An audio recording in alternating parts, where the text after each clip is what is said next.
Está em um tema que eu gosto muito de falar sobre, a Bíblia. E eu já tinha feito sobre os maiores ensinamentos de Jesus há algum tempo atrás. E essa aqui é a segunda parte dos maiores ensinamentos de Jesus. Então, bora que bola!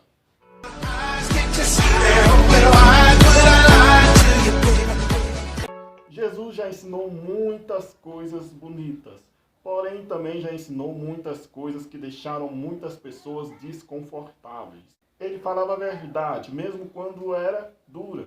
Quando lemos a palavra de Deus, encontramos ânimos, esperança, paz, força, mas também encontramos alguns desafios radicais que contradizem e confrontam o nosso eu carnal, porque o Evangelho ele veio para confrontar e não simplesmente confortar. E as pessoas muitas não estão dispostas a serem confrontadas, por isso que muitas negam o Evangelho.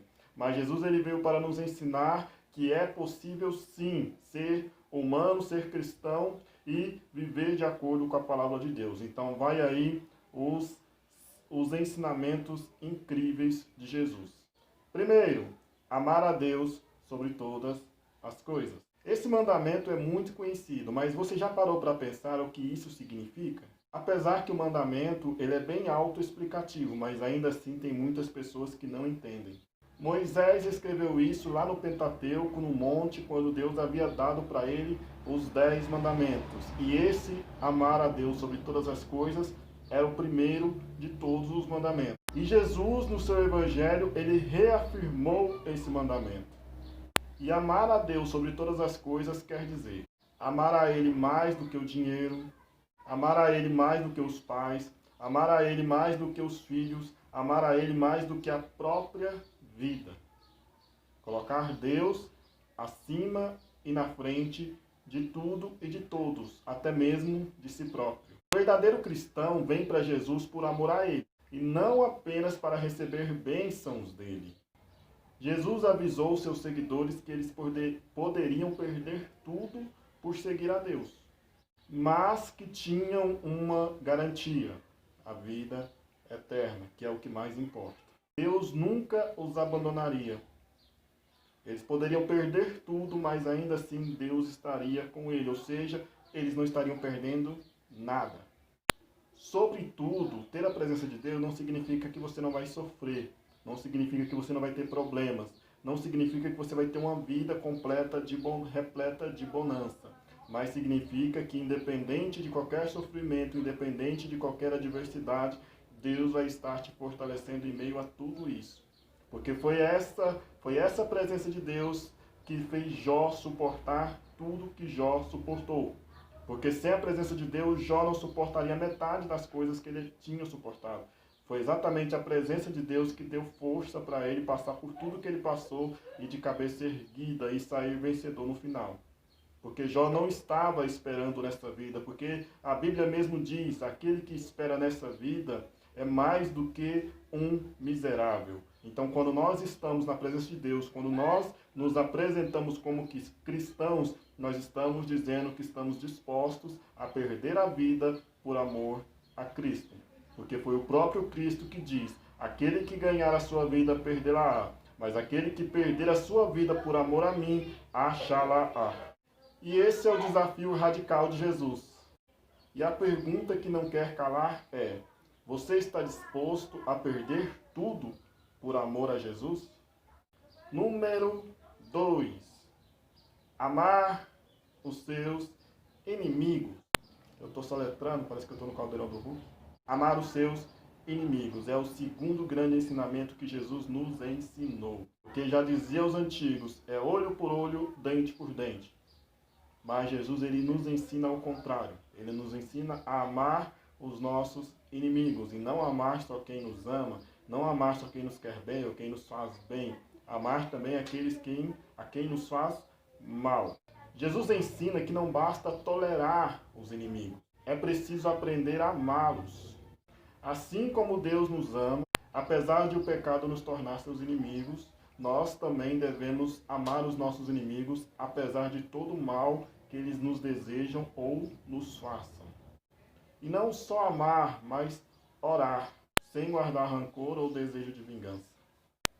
A única forma de vencer o mal é com o bem. Se não agirmos de forma diferente, não somos diferentes.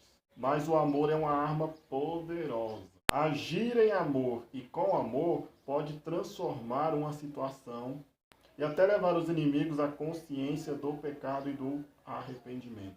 Você vê a importância de amar o nosso próximo. Para você ver a importância de amar os nossos inimigos, aqueles que nos perseguem. O nosso inimigo, a nossa vida pode servir de instrumento para trazer essa pessoa à presença de Deus. Eu, particularmente, eu já ouvi muito crente orando para fulano morrer, crente dizendo que existe aquela oração de matar fulano, matar ciclano. Por incrível que pareça, muitos acreditam nisso. Porém, Deus ele não vai matar alguém só porque você orou pela morte dessa pessoa. Deus está preocupado com a salvação. E quando você ora pelo mal de alguém, a Bíblia está chamando você de feiticeiro. E se você se diz cristão, se denomina cristão, você tem que aprender a amar e não a desejar o mal. Porque se você está desejando o mal para o teu inimigo, você é pior do que ele. Porque muitas vezes o teu inimigo não conhece a palavra e você conhece. E você desejando o mal a esse inimigo, você está se mostrando pior do que ele. Na cruz, Jesus ele mostrou esse ensinamento de forma simples e prática, porque ele estava ali na cruz, ele estava sofrendo. Os inimigos dele eram quem? Aqueles a qual haviam acabado de lhe fazer mal. E muitos estavam ali para ver ele agonizando. Muitos estavam felizes e satisfeitos por ver ele sofrendo. E mesmo assim ele olhou para o céu e disse: Pai, perdoa-lhes porque eles não sabem o que fazem. Em outras circunstâncias, como aconteceu com um daqueles ladrões, ele poderia se encher de ira e de rancor por aquelas pessoas que estavam felizes com a tua tragédia, com o teu sofrimento. Porém, Jesus ele pediu para que Deus perdoasse aquelas pessoas a quem havia ferido ele. Então você vê ali dois lados da moeda. O lado de um ladrão que fala que estava ali porque merecia aquela punição, porque havia feito coisa errada. E o outro ladrão que estava do outro lado, que não se contentava, não se conformava com aquela situação, mesmo ele tendo procurado por aquilo. Então nós devemos amar os nossos inimigos, independente do mal que eles nos desejam e nos façam. E ser aquele ladrão que vê aquele sofrimento, aquela punição como uma oportunidade para crescer. Né? Então Jesus ele trouxe aquele ensinamento ali naquele momento. Ele mostrou para o ladrão que ainda existia arrependimento até no último momento. Então talvez o teu inimigo está desejando a tua morte hoje. Mas se você morrer hoje, através da tua morte, o teu inimigo pode vir para a presença de Deus. Então se você tem buscado a Deus pedindo para ganhar almas, esteja disposto a perder a tua vida por esta alma. Número 3. A perfeição da lei de Deus. Jesus disse que ele não veio abolir a lei, mas cumprir. Mateus 5, 17 ao 19. O certo é certo e o errado é errado. Isso nunca vai mudar. E o errado... Por mais que muitos digam, isso já é antiquado, isso já é antigamente, nós estamos no século 21, mas o certo vai ser certo e o errado vai ser errado. Então a lei de Deus ela é perfeita e transcende qualquer tempo. Tanto é que a palavra de Deus ela serviu antes, servirá agora e seguirá para sempre. Ela nunca vai mudar. Os mandamentos de Deus são perfeitos e eles nos ensinam a viver de uma maneira que agrada a Deus. Mas, apesar disso tudo, Jesus ele foi ainda mais longe. Ele mostrou que não basta seguir todas as regras de maneira mecânica. A obediência a Deus tem que vir do coração. Aos olhos de Deus, querer adulterar é o mesmo que cometer o ato de adultério. Você não precisa ir lá e adulterar. Você não precisa ir lá e se prostituir, transar ou trair a sua esposa. Você só de pensar nisso, você já cometeu o ato de adultério e de prostituição. Todo pecado cometido por pensamentos é tão grave quanto os cometidos por atos. Martinho Lutero disse: a lei de Deus ela é tão completa em si mesma que nada lhe precisa ser acrescentado. Pois os próprios apóstolos também têm que provar o Evangelho e a pregação de Cristo a partir do Antigo Testamento. Por isso ninguém pode melhorar a lei, nem o próprio Cristo. Pois que se pode fazer ou ensinar de mais sublime do que o que ensina o primeiro mandamento, amar a Deus sobre todas as coisas, de todo o teu coração? Isso ele faz certamente quando, além da lei e da doutrina, da sua graça e do seu Espírito, a fim de capacitar-nos a fazer e cumprir o que a lei exige. Isso, porém, não significa acrescentar algo à lei, e sim o cumprimento da lei através do ensinamento. Número 4. A realidade do inferno. Sim, o inferno é real. Jesus não adocicou a verdade. Jesus disse que depois da morte todos teriam que enfrentar o juízo, o julgamento. Teriam que prestar contas a Deus, sem direito a recursos. Pois hoje temos Jesus como advogado, mas no dia do juízo ele estará como juiz. Jesus comparou o inferno com um lugar de trevas, Mateus 22:13. Um lugar cheio de vermes, Marcos 9, 47 e 48. Uma fornalha ardente, onde haverá choro e enxofre. Isso não é brincadeira. Esse ensinamento de Jesus é radical e muito sério. Ele está o tempo todo alertando o seu povo de que o inferno é real. Por mais que as pessoas querem pregar só a parte boa do evangelho, essa parte também precisa ser pregada. Assim como o céu existe, o inferno também existe.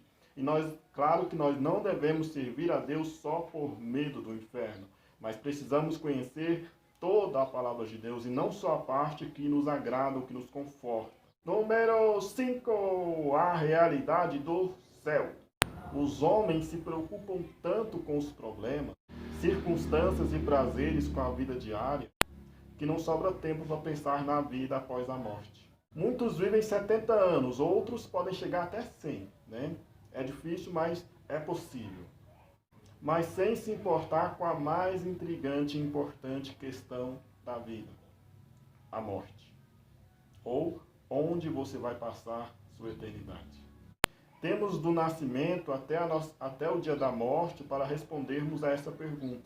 Mas infelizmente a morte chega tão repentinamente que muitos se vão sem respondê-la.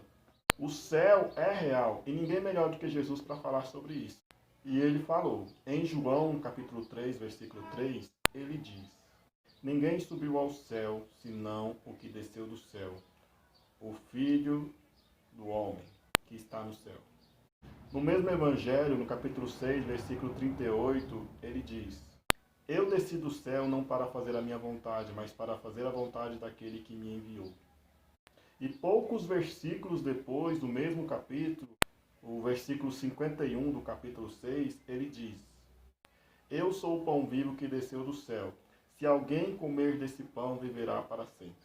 E você pode também ver afirmativas a respeito do céu através de outras pessoas na Bíblia, de outros homens e mulheres de Deus, como Paulo, João e outros.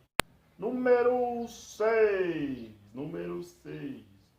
O único caminho para o Pai. Jesus também ensinou que só há uma forma de ser salvo, certo? Através dele. Em João capítulo 14, versículo 6, diz, né? Eu sou o caminho, a verdade e a vida. Ninguém vem ao Pai a não ser por mim. Ninguém consegue se salvar por esforço próprio. Por mais que tentemos, nunca conseguiremos atingir o nível de perfeição que é necessário. E é aí que entra a graça. Jesus veio para salvar. Esse foi o objetivo do seu radical sacrifício na cruz. Mateus 18, 11. Ele pagou por todos os nossos pecados na cruz. E agora oferece perdão e salvação para todos os que creem nele. Ninguém mais consegue fazer isso. Nenhuma religião ou filosofia consegue dar a salvação. Somente Jesus. Então é isso aí. Já foram aí os 6 grandes ensinamentos de Jesus. Em breve estarei gravando um vídeo falando sobre mais ensinamentos de Jesus, mas vamos ficando por aqui, que estes ensinamentos possam ter tocado o teu coração, que Deus abençoe a tua vida e até mais ver. Fui!